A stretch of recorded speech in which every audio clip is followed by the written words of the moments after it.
Hello everyone. Today we're diving into a life and death game that will blow your mind. Samantha tells the doctor she's not alone in this maze. There's another woman locked up next door, and her situation is somehow even crazier. One day, she hears crying next door. Driven by curiosity, she tiptoes in to find a woman locked in another room. Next to the iron door is a note with a set of numbers. Samantha realizes this must be some kind of secret code to unlock the door. Sure enough, when she enters the code, the door swings open. She tries to comfort the poor woman, saying food comes with rules. Suddenly, she glares terrifyingly. This sends Samantha into a panic as she pulls away, thinking, this is definitely not the friend I was hoping for. The door's locked tight from outside, warning lights flashing. She realizes the woman inside is in danger of starving. The woman in the room swings from begging out to demanding food, like a cat's mood. One day, Samantha smells the putrid odor and realizes the woman starved to death. What a tragic twist. You might say Samantha's cruelty in not helping is harsh, and you'd be right, but food is a luxury here. Samantha shared food initially, but as it worsened, she thought, am I to sacrifice myself? If she let the woman out, her escape from this hell could turn into a murder plot, so she had to make the tough call. Leaving the police station, Samantha was even more curious if the rabbit comic held a secret. The detective consults a comic expert, and the moment he sees it, he shouts, this comic shouldn't even exist. While the rabbit comic looks innocent, it's hiding an ancient storytelling technique that cloaks mysterious images. What a twist.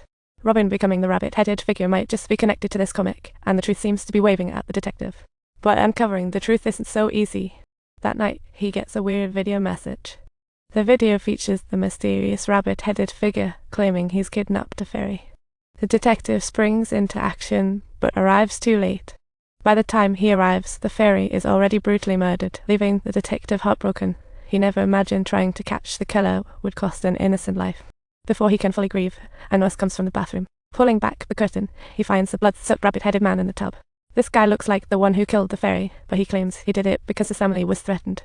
The detective suspects this might be the rabbit-headed person. He adds, despite not seeing the face, he recognized the voice instantly.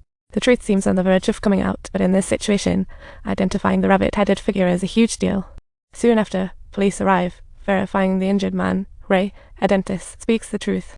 Ray's family was indeed kidnapped tonight, and the SWAT team find his unconscious wife. What a rollercoaster of trauma. The detective asks Ray's wife if she knows the gardener. Ray claims that guy is the intruder. Ray's wife says she barely knows the gardener. Her husband handles him.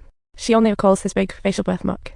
With the wife's description, the police sketch the gardener's likeness. Could this gardener be the transformed Robin? Meanwhile, Dr. Green asks Samantha about happy moments in captivity, leaving her speechless. Living in an underground maze and being happy? That chance? But the doctor thinks if she wasn't scared, she might. But as for fear, she didn't survive. So she had to find a way to uncover her kidnappers. Suddenly, she receives a cat, bringing companionship to her terrifying life. What a surprise! After hearing Samantha's tale, the doctor looks puzzled, thinking, what kind of logic is it for the killer to give her a cat? The doctor asks her to unbutton her stomach, revealing a large scar. It looks like she suffered trauma during her captivity. Samantha's only motivation for surviving those 15 years in the maze was her child with the killer. This turns into a heartbreaking child's story. Upon hearing this truth, Samantha breaks down, unable to believe she forgot about her child. The doctor explains she was likely drugged, but could that really explain everything? Meanwhile, the detective finds Officer Bisley from the Missing Persons Unit once more. Bisley speculates that Robin dons the rabbit head to kidnap victims due to childhood trauma. However, the doctor disagrees. He believes Robin wasn't born this way. Someone must have influenced him. Robin's life after the kidnapping remains a mystery. The detective asks whether there are any childhood photos. Bisley says Robin's case was solved fast, so no old photos exist.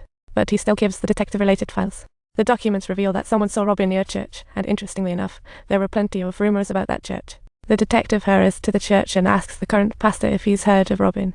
The pastor mentions that kids often gather there for soccer, and there might be clue photos. What a clever hint. Sure enough, the detective finds a photo of a boy with a birthmark. That's definitely little Robin.